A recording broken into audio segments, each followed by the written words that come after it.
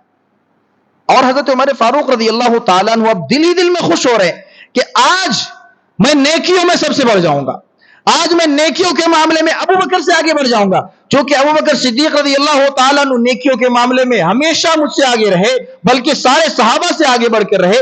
آج مجھے لگتا ہے کہ میں ابو بکر سے آگے بڑھ جاؤں گا۔ حضرت عمر فاروق رضی اللہ تعالیٰ عنہ کی سوچ ہے۔ آج ہم اور آپ کیا سوچتے ہیں اور صحابہ کی سوچ دیکھیے، آج ہمارا پوائنٹ آف ویو کیا ہے اور صحابہ کرام کا سوچنے کا نظریہ کیا تھا۔ ہم آج دنیاوی جو ہے مال و متاع میں ایک دوسرے کا مقابلہ کرتے ہیں، یہاں عمر فاروق ہیں جو ایسے صحابی ہیں جن کے تعلق سے اللہ کے رسول صلی اللہ علیہ وسلم نے کہا تھا کہ اگر میرے بعد کوئی نبی ہوتا تو وہ عمر ہوتا۔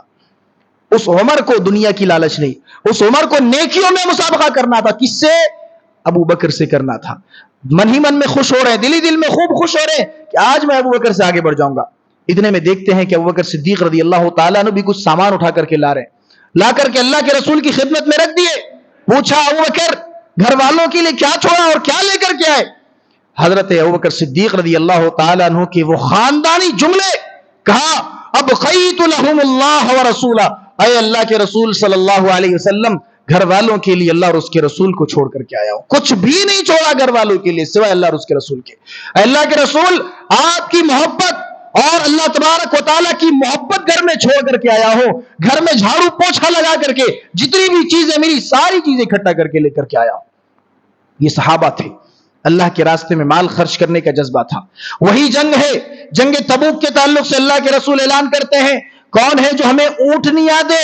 سواریوں کی کمی ہے، وہی ظاہر سی بات ہے، کون ہے جو ہمیں اونٹنی دے، اونٹ دے جو سواری کر کے ہم جائیں گے، 700 کلومیٹر سفر کرنا ہے۔ عثمان غنی رضی اللہ تعالیٰ عنہ مجمع سے کھڑے ہوتے ہیں، ہاتھ اٹھاتے ہیں، اے اللہ کے رسول صلی اللہ علیہ وسلم، میں عثمان غنی کھڑا ہوا ہوں، میں 100 اونٹ اللہ تبارک و تعالیٰ کے سامنے پیش کرتا ہوں۔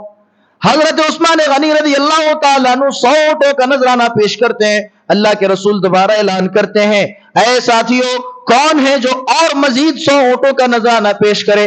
عثمان غنی دوبارہ کھڑے ہوئے، اے اللہ کے رسول صلی اللہ علیہ وسلم، اعلان کرنے کی کیا ضرورت ہے، آپ مجھے کہیے، میں 100 اونٹ اور پیش کرتا ہوں۔ اللہ کے رسول تیسری بار اعلان کرتے ہیں، اے لوگوں، کون ہے جو 100 اونٹ اور اللہ کے راستے میں قربان کرے؟ عثمان غنی پھر سے کھڑے ہوئے، اے اللہ کے رسول، میں 100 اونٹوں کا نذرانہ پھر سے پیش کرنے کے لیے تیار ہوں۔ تاریخ نگار لکھتے ہیں، محدثین لکھتے ہیں، اللہ کے رسول ادھر اعلان کرتے گئے، عثمان غنی ادھر کھڑے ہوتے گئے، اللہ کے رسول ادھر اعلان کرتے گئے کہ کون ہے جو سواریوں کے لیے اللہ تبارک و تعالیٰ کے راستے میں مدد کرے، اور عثمان غنی ادھر سے کھڑے ہوتے گئے۔ حضرت عثمان غنی رضی اللہ تعالیٰ عنہ نے 900 اونٹوں کا نذرانہ پیش کیا۔ 900 اونٹ آج شادیوں میں 4 بڑے کا جو گوشت اگر کاٹ دیے، 4 گائے اور یا 4 بیل کاٹ دیے تو لوگ بڑے فخر سے کہتے ہیں کہ 4 بیل میں کاٹا، 4 گائے کاٹا اور شادی ہوئی ہماری، اسی سے مرغ بنا، اسی سے حریص بنا، اسی سے بریانی بنی اور فلا فلا فلا۔ 4 جب ہم جانور خریدتے ہیں کتنی قیمت ہوتی ہے اندازہ لگائی۔ عثمان غنی رضی اللہ تعالیٰ عنہ 900 اونٹوں کا نذرانہ پیش کرتے ہیں، معمولی چیز ہے 900 اونٹ۔ اور ابھی بس نہیں، اللہ کے رسول صلی اللہ علیہ وسلم اعلان کرتے ہیں مال و دولت کی بھی کمی ہے، پیسوں کی بھی کمی ہے۔ عثمان غنی رضی اللہ تعالیٰ عنہ آتے ہیں، 1000 اشرفیاں اللہ کے رسول کی خدمت میں رکھ دیتے ہیں۔ اللہ کے رسول صلی اللہ علیہ وسلم دیکھتے ہیں کہ عثمان غنی نے تو پہلے ہی 900 اونٹوں کا نذرانہ پیش کر دیا تھا، ابھی 1000 اشرفیاں، 1000 سونے کے سکے بھی میرے قدموں میں رکھ کر کے جا رہا ہے۔ اللہ کے رسول صلی اللہ علیہ وسلم ان اشرفیوں کو اپنے ہاتھوں سے اچھالتے جاتے، ان دینار و درہم کو اپنے ہاتھوں سے اچھالتے جاتے اور کہتے جاتے آج کے بعد عثمان چاہے کوئی بھی عمل نہ کرے، عثمان جنتی ہے۔ آج کے بعد عثمان چاہے کوئی بھی عمل کر لے، عثمان کو جنت میں جانے سے کوئی بھی چیز روک نہیں سکتی ہے۔ یہ صحابہ کرام کے اندر تھا جذبہ، مال خرچ کرنے کا جذبہ، اللہ تبارک و تعالیٰ کے راستے میں مال خرچ کرنے کا جذبہ۔ کیوں؟ انہیں معلوم تھا اللہ تبارک و تعالیٰ کی یہ آیتیں ان کے سامنے موجود تھی کہ جو آدمی اللہ تبارک و تعالیٰ کے لیے خرچ کرتا ہے، اللہ تبارک و تعالیٰ اس کے لیے اپنے پاس جو ہے بہت بڑے بڑے انعام تیار کر کے رکھتا ہے۔ من ذا الذی یقرض اللہ قرضا حسنا، کون ہے جو اللہ کو قرض حسنا دے؟ فیضاعفہ لہ اضعافا کثیرا، اللہ تبارک و تعالیٰ اس کے مال میں اور اس کی تمام تر نعمتوں میں اضافہ کر دے گا۔ یہ اللہ تبارک و تعالیٰ کا وعدہ، اللہ کی یہ آیت حضرت عثمان غنی کے دل میں تھی، حضرت ابوبکر صدیق کے دل میں تھی، عمر فاروق کے دل میں تھی، ان کے ذہن و دماغ میں یہ آیتیں گردش کیا کرتی تھی۔ اسی لیے جب جب اللہ کے رسول صلی اللہ علیہ وسلم اعلان کرتے تھے کہ صحابہ اللہ کے راستے میں قربان کرو، مال خرچ کرو، صحابہ کرام فوراً کھڑے ہو جاتے تھے۔ اور اللہ تبارک و تعالیٰ کی یہ قرآن کی آیتیں ہم اور آپ سنتے ہیں، اس کے ترجمے سنتے ہیں، اس کے تعلق سے فوائد سنتے ہیں، فضیلتیں سنتے ہیں، ہمارے دل پھر بھی پگھلتے نہیں ہیں، ہمارے دل پھر بھی پگھلتے نہیں ہیں۔ ادھر اللہ تبارک و تعالیٰ کی وہ آیت یاد کیجیے، 4 پارے کی پہلی آیت، لن تنالوا البر حتى تنفقوا مما تحبون۔ اللہ تبارک و تعالیٰ آیت نازل کرتا ہے اپنے محبوب جناب محمد رسول اللہ صلی اللہ علیہ وسلم پر، اے نبی صلی اللہ علیہ وسلم لوگوں سے کہہ دیجئے کہ اس وقت تک کوئی بھی آدمی بھلائی نہیں پا سکتا، اس وقت تک کوئی بھی آدمی خیر نہیں پا سکتا۔ بلکہ مفسرین نے ترجمہ یہ بھی کیا ہے کہ آدمی اس وقت تک جنت نہیں پا سکتا جب تک کہ اپنی سب سے زیادہ پسندیدہ چیز اللہ کے راستے میں قربان نہ کر دے۔ یہ آیت کریمہ جب نازل ہوتی ہے، مدینے کے اندر ایک صحابی ہیں، ابو طلحہ نام کے وہ صحابی ہیں، انصاری صحابی ہیں۔ یہ آیت کریمہ جب ان کے کانوں میں جاتی ہے کہ اللہ تبارک و تعالیٰ نے آیت نازل کی ہے کہ جب تک آدمی اللہ کے راستے میں اپنی سب سے زیادہ پسندیدہ چیز قربان نہ کر دے، اللہ اسے جنت میں داخل نہیں کرے گا، اللہ اسے نیکیاں نہیں عطا کرے گا۔ ابو طلحہ رضی اللہ تعالیٰ عنہ دوڑے دوڑے بھاگے بھاگے اللہ کے رسول صلی اللہ علیہ وسلم کے پاس آئے، اے اللہ کے رسول، اللہ تبارک و تعالیٰ نے یہ آیت نازل کی ہے کہ کوئی بھی آدمی اس وقت تک جنت نہیں پا سکتا جب تک کہ اپنی پسندیدہ چیز اللہ کے راستے میں قربان نہ کر دے۔ اے اللہ کے رسول، میرا ایک باغ ہے مدینے کے اندر، میرا کھجوروں کا ایک باغ ہے اور اس باغ کا نام بیروہا ہے۔ اے اللہ کے رسول صلی اللہ علیہ وسلم، اس میں 600 کھجور کے درختیں موجود ہے، اس میں پانی کا نہر بھی موجود ہے۔ اے اللہ کے رسول صلی اللہ علیہ وسلم، آپ بھی اس باغ میں آ چکے ہیں، آپ نے اس باغ کے پھل کو بھی کھایا ہے، اس باغ کے نہر کا پانی بھی پیا ہے۔ اے اللہ کے رسول صلی اللہ علیہ وسلم، وہ میرا ہی باغ ہے اور مجھے سب سے زیادہ پسندیدہ اور سب سے زیادہ عزیز ہے۔ کروڑوں کی پراپرٹی تھی وہ باغ بیروہا، کروڑوں کی پراپرٹی تھی، آج کے حساب سے دیکھا جائے کروڑوں کی پراپرٹی تھی۔ ابو طلحہ رضی اللہ تعالیٰ عنہ یہ آیت سنتے ہیں کہ اللہ رب العالمین نے یہ آیت نازل کی ہے۔ اللہ تبارک و تعالیٰ کے اس آیت پر اتنا ایمان اور اتنا توکل اور اتنا بھروسہ تھا، دوڑے دوڑے اللہ کے رسول کے پاس ہے کہ اللہ کے رسول، میرا وہ جو باغ ہے، میں اب اس باغ کا حقدار نہیں، اب میں اس باغ کا مالک نہیں، اب میں وہ باغ اللہ کے راستے میں دیتا ہوں۔ اللہ کے رسول، آپ جس کو چاہے وہ باغ عطا کر دے، اللہ کے راستے میں جس طریقے سے آپ کو چاہیے آپ اس طریقے سے اس باغ کو خرچ کیجئے۔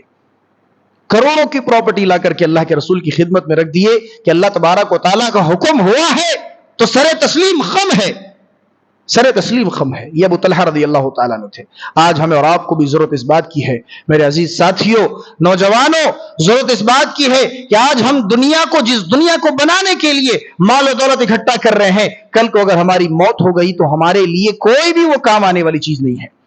آپ کے گھر کام آنے والے ہیں، آپ کی گاڑیاں کام آنے والی ہیں، آپ کی یہ جمع پونجی، سونے چاندی اور اس طریقے سے یہ مال و دولت، بینک بیلنس کا بڑھانا، یہ چیزیں آپ کو قبر کے اندر کام آنے والی چیز ہے؟ ہرگز نہیں. انسان مرنے کے بعد خواہش کرے گا کہ کاش میں دنیا میں ان سب چیزوں کو خرچ کر دیتا. اسی لیے اللہ تبارک و تعالی نے فرمایا یا ایھا الذین آمنوا انفقوا مما رزقناکم من قبل ان یأتی احدکم الموت فیقول رب لولا اخرتنی الی اجل قریب فاصدق واکن من الصالحین. اللہ تبارک و تعالی فرماتا ہے اے ایمان والو، انفقوا، خرچ کرو اللہ تبارک و تعالی کے راستے میں. کون سا مال؟ تمہارا مال نہیں. ہم نے جو مال تمہیں عطا کیا ہے، ہم نے جو تمہیں سونے چاندی کی شکل میں نعمت عطا کی ہے، ہم نے جو تمہیں روپیے پیسوں کی شکل میں عطا کیا ہے، ہم نے تمہیں مال عطا کیا ہے اور ہم اپنے راستے میں تمہیں خرچ کرنے کی ترغیب دلا رہے ہیں. وہ تمہارا مال نہیں ہے، اپنا مال نہیں ہے، یہ بھی یاد رکھو. وہ اللہ تبارک و تعالیٰ کی نعمت ہے. اللہ تبارک و تعالیٰ اپنی اس نعمت کے تعلق سے سوال بھی کر لے گا. وہ اللہ کا مال ہے. اللہ پوچھ رہا ہے کہ اپنے بندو خرچ کرو تم میرے راستے میں، اس سے پہلے کہ تمہارے پاس موت آ جائے. تمہارے پاس موت آ جائے اور فیقول ربی لولا اخرتنی الی اجل قریب. جب آدمی اپنے سامنے موت کو دیکھے گا وہ خواہش کرے گا، خواہش کرے گا، تمنا کرے گا، لولا اخرتنی الی اجل قریب، اے اللہ کاش کہ میری موت تھوڑی دیر بعد آ جائے، کاش کہ میں تھوڑی دیر بعد اس دنیا سے جاؤں، کاش میری زندگی تھوڑی اور بڑھا دی جائے. فیقول ربی لولا اخرتنی الی اجل قریب فاصدق واکن من الصالحین. اے اللہ میری موت کو تھوڑا سا ٹال دے، میری موت کو تھوڑا سا دیر میں لے کر کے آ. اللہ مجھے تھوڑی سی اور زندگی عطا کر، ابھی جا کر کے صدقہ کر کے آتا ہوں. فلاں جگہ مسجد بن رہی تھی، اللہ فلاں جگہ مدرسہ بن رہا تھا، اللہ فلاں جگہ تیرا بندہ بھوکا سو رہا تھا، اے اللہ ابھی جا کر کے صدقہ کر کے آتا ہوں، ابھی اللہ کے راستے میں مال خرچ کر کے آتا ہوں. اللہ تھوڑی سی مہلت دے دے. اللہ کیا کہتا ہے؟ فاصدق واکن من الصالحین ولن یؤخر اللہ نفسا اذا جاء اجلها. اللہ تبارک و تعالیٰ کہتا ہے ہرگز نہیں، جب موت کا وقت آ گیا نہ ایک سیکنڈ بعد میں موت آئے گی، نہ ایک سیکنڈ پہلے موت آئے گی. جو وقت لکھا ہوا ہے اسی وقت پر انسان کو مرنا ہے. سونے کا پہاڑ انسان بنا لے، جمع پونجی اکٹھا کر لے، بینک بیلنس بڑھا لے اور مال و دولت کا انبار لگا لے، لیکن موت آ گئی اور اس نے خرچ نہیں کیا، انسان بعد میں پچھتائے گا. کاش تھوڑا سا مجھے وقت اور مل جاتا، تھوڑی مہلت مل جاتی. فاصدق واکن من الصالحین، ابھی جا کر کے صدقہ کر کے آتا اور نیک لوگوں میں شامل ہو جاتا. اللہ تبارک و تعالیٰ اس خواہش کو پوری نہیں کرے گا. ضرورت اس بات کی ہے کہ ہمارے پاس ایک ہی زندگی ہے، ایک ہی زندگی ہے اور اسی زندگی میں اللہ تبارک و تعالیٰ کو راضی کرنا ہے. اسی ایک زندگی میں اپنے آپ کو نیک لوگوں میں شامل کر لینا ہے تاکہ جب موت کا فرشتہ ہمارے سامنے کھڑا ہو تو ہمیں کوئی حسرت اور کوئی ملال ہمارے دل میں باقی نہ رہ جائے کہ ہم نے اللہ تبارک و تعالیٰ کے راستے میں صدقہ نہ کیا، اللہ تبارک و تعالیٰ کے لیے اپنے مالوں کو جو ہے خرچ نہیں کیا، اپنے جیب سے اللہ تبارک و تعالیٰ کے لیے 100 روپیے تک کا ہم نے جو ہے نذرانہ پیش کرنے کی ہمت نہیں کر پائی. کل جب موت کا فرشتہ ہمارے سامنے آ جائے تو کبھی یہ ندامت اور یہ حسرت اور یہ ملامت نہ رہ جائے. اسی لیے اس سے پہلے موت کے آنے سے پہلے ہمیں اور آپ کو چاہیے کہ ہم اللہ تبارک و تعالیٰ کے راستے میں مال خرچ کریں. اللہ تبارک و تعالیٰ کی نعمتوں کا جو اللہ رب العالمین نے ہم پر جو ہے اپنی نعمت ظاہر کی ہے، ان نعمتوں کا اللہ رب العالمین کے سامنے نذرانہ پیش کریں. اللہ تبارک و تعالیٰ سے یہ دعا کرتے ہیں کہ اللہ سبحانہ و تعالیٰ ہم تمام لوگوں کو کہی سنی باتوں کو سمجھنے اور ان پر صحیح عمل کرنے کی توفیق عطا فرما. اللہ ہم تمام لوگوں کو جو ہے صدقات و خیرات کی اہمیت و فضیلت کو سمجھنے اور زیادہ سے زیادہ صدقہ خیرات کرنے کی توفیق عطا فرما. اللہ ہم تمام لوگ گنہگار ہیں، خطا کار ہیں، اللہ ہم معصیت کار ہیں، اللہ ہمارے نامہ اعمال میں بہت گناہ ہے. اللہ ہم تجھ سے دعا کرتے ہیں کہ تو ہمارے ان خطاؤں کو، ان گناہوں کو تو اپنے فضل و کرم سے درگزر فرما دے. اللہ ہماری جو بھی عبادتیں ہیں اللہ ہم تجھ سے دعا کرتے ہیں کہ تو ان ٹوٹی پھوٹی عبادتوں کو تو اپنے فضل و کرم سے قبول فرما لے.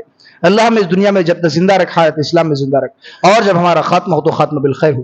اقول قولی هذا واستغفر الله لي ولكم ولسائر المسلمين انه تعالى جواد ملك بر رؤوف رحيم.